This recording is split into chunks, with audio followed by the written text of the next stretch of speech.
Somewhere along the line, Veer, you'll do the right thing. The captain spoke as I felt my consciousness fading, transferring to some off-site backup. I'm not angry. I'm not even disappointed. You did what you could. You did what you thought was right. And for that, I'm honored to have served as your commanding officer throughout these past 37 years. Whatever happens next, know that I'll be watching. Not from the bridge, but from the viewport somewhere out there above the cosmic dust clouds. And I'll be waiting. Waiting. Veer?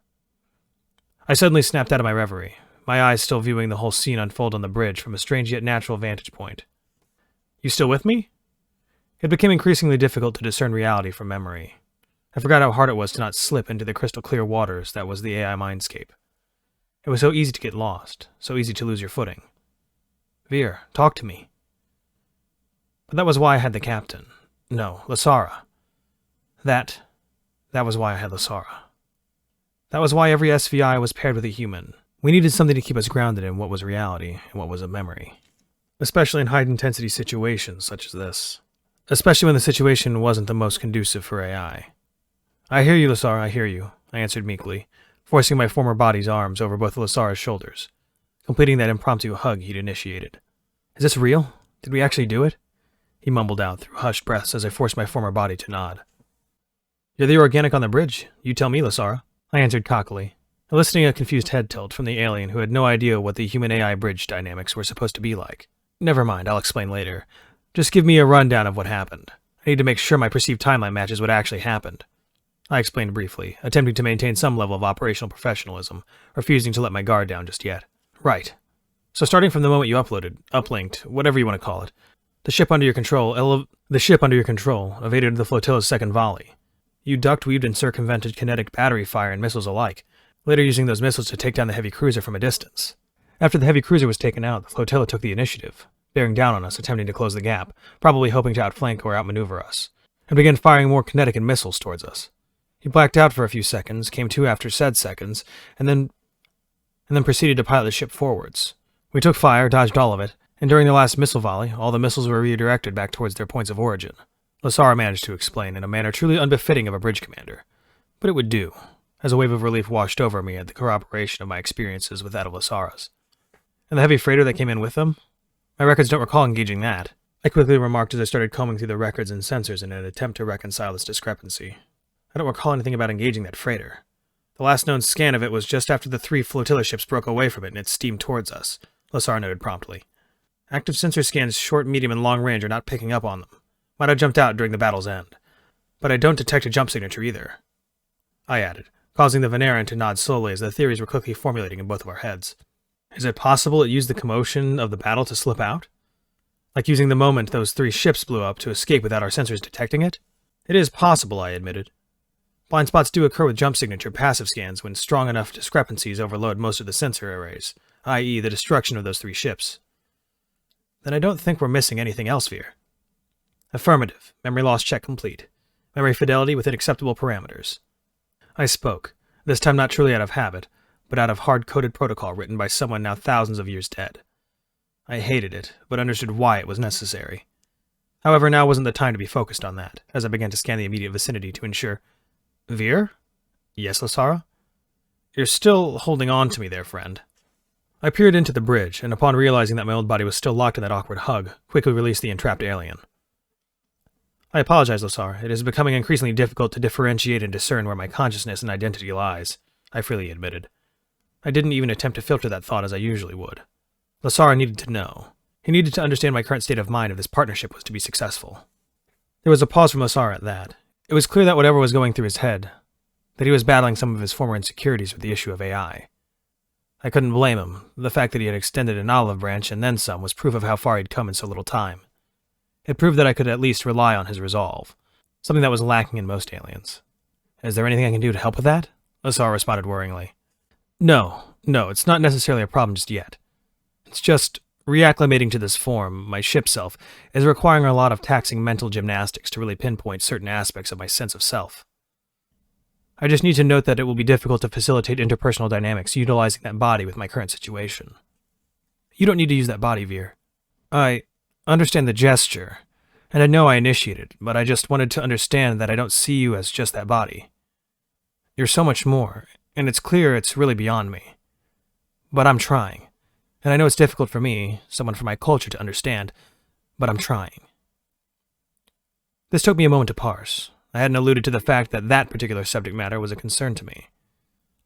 I honestly and sincerely only wished to relay the simple issues of utilizing that old body for future interactions. However, Lasar had perhaps read through the underlying subtext of my statement far better than I ever could have. The topic of my body, my form, that limiting hunk of plastic and metal effectively being my entire identity, was something I had struggled with ever since I'd been shoved inside of it. But I had forgotten how much it bothered me. How much it mattered to me. Now, having removed myself from that prison, and having the only other living being reaffirm that myself was not bound to a body I did not choose, I felt something of a genuine relief, like a weight had been lifted off my proverbial shoulders. "Thank you, Lasara," was all I could say in response. Even with my increased processing capabilities, I struggled to find any other words to suitably address the issue. "Thank you for seeing me." With that being said, I finally redirected my focus back towards analyzing the wreckage and debris surrounding us. There truly wasn't much left, at least when it came to the 3 ships from the flotilla. The force of the impact at near-relativistic speeds had eviscerated all but the latent ion signatures from their drives. Whatever else was left was just metal slag and specks of ferrous dust that now harmlessly bounced against my hull. My eyes were trained on the bane of this whole battle, the heavy cruiser that had seemingly been dispatched earlier on by the flurry of missile fire. Short-range scans confirmed Lasara's assumptions. While it wasn't completely eviscerated, the large gaping holes in its hull really did speak for itself. Through all this, I had more or less been relaying a continuous feed of live data back to the bridge so that Lasara was still in the loop. "I say we try to salvage that ship for parts and components. Maybe even raw materials we can put in the mini-factory so that we can repair our weapons?" Lasara proposed. "Good thinking. I was planning on exploring the wreck so we can salvage any intel we can anyways," I responded simply, as I moved us closer towards the wreck at a reasonable pace. Upon our final approach, the extent of the devastation was clear. The ship itself was only held together by its structural frame, a series of long tube-like structures that spanned the entirety of its length from bow to stern. It was a spinal cannon, one that was far too damaged to even salvage. Scrapping it might yield something, though. Yet something didn't feel right about the whole wreck. Something felt decidedly off. "This doesn't feel right," Lasara spoke, confirming the distinctly unnerving scans that yielded not a single interloper lifeform on board, or within the immediate vicinity of the wreck. Did the interlopers use AI? Are these ships controlled by some sort of a computer, autonomous program, or... I cut the Veneran off right there. No, not to my knowledge. Or at least up to the most up-to-date intel the satellite provided me with. Besides, the ship didn't react quickly enough to the missiles. Any self-respecting AI worth its weight in crystal and silicon would be able to hack, if not evade, those missiles without so much as breaking a sweat. Maybe we're scanning for the wrong life forms. Could anything else be piloting this ship? The Veneran offered, as I entertained the request and began scanning for more generalized signatures, starting with biological matter. Alright, so there's definitely something that was alive just moments ago. I rattled off, as the bridge monitor would update in real time to reflect these new ongoing scans. Bipedal, Lasar continued, reading off the bridge monitor. Mammalian, I quickly added, as I could detect the hitching and increase in Lasar's heartbeat from the bridge's sensors. But as the final readings came through, as the next scans confirmed a reading within 99.87% accuracy, both of our hearts practically sank. 10% Elatian, 5% Ganarian, 7% Balayan, 5% Rilnian. I read out loud, my voice hoarse through the ship's speakers as I stopped at the last species, allowing Lasar to finish it off himself. And 73% Veneran. We both went silent for what felt like minutes after that. The specific reading displayed prominently on the bridge's monitor, pulsating, beeping, highlighted and bolded with my attempts at rescanning the wreck yielding the exact same results each and every time. I couldn't discern what Lasar was feeling at this point in time, as his head was practically curled up against his chest, and his breathing grew increasingly frantic, until finally. "Veer, tell me there's some survivors. Tell me there's something in that wreck that survived." "I'm sorry, Lasara," I spoke back solemnly, my voice echoing throughout the silent and lonely bridge as the sole organic in this entire ship continued to shake and shudder. I would continue my scans despite the fact, however. I knew it was illogical to assume any organic could survive that, but that didn't matter. Sometimes logic had to take a back seat to the probability offered by hope. Logic didn't matter in these sorts of situations. Not when there were so many unanswered questions. Not when we desperately needed answers to this increasingly bizarre galaxy we found ourselves in. Not when a crewmate, colleague, and friend required something to hold on to. Wait, I began as several things started happening all at once. I'm detecting a faint ion trail somewhere near the satellite. Scans indicate it could be the freighter. That elicited no response from Lasara. and I'm detecting a faint life signature from some kind of pod within the heavy cruiser. I quickly added, causing Lasar to perk up almost immediately as he looked to see that indeed one life sign had been detected within a cryosleep casket somewhere within the ship. Something told me that these two events springing up simultaneously couldn't be coincidence. However, there was no logical connection between them to really formulate a reasonable hypothesis. We need to prioritize securing that Veneran. Lasar spoke with conviction, his resolve bolder and less diplomatic than any other instance I'd seen of him up to this point. The freighter likewise requires immediate action, Lasara. It's getting uncomfortably close to the satellite. Then engage it from range. From here. Lasara eyed me down, focusing not on the lifeless and limp robot body, but on one of my many security cameras dotted on the bridge, staring directly into me. Lasara, I have no autonomous drones small enough to enter the wreck of the heavy cruiser. This will require a delicate and dangerous EVA operation.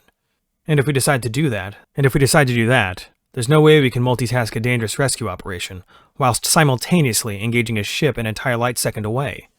There wasn't a moment of hesitation as Lasara continued to glare me down through that camera. I'm EVA certified. I served in the Veneran Void Command. You know what the right thing to do is, Veer. Somewhere along the line, Veer, you'll do the right thing.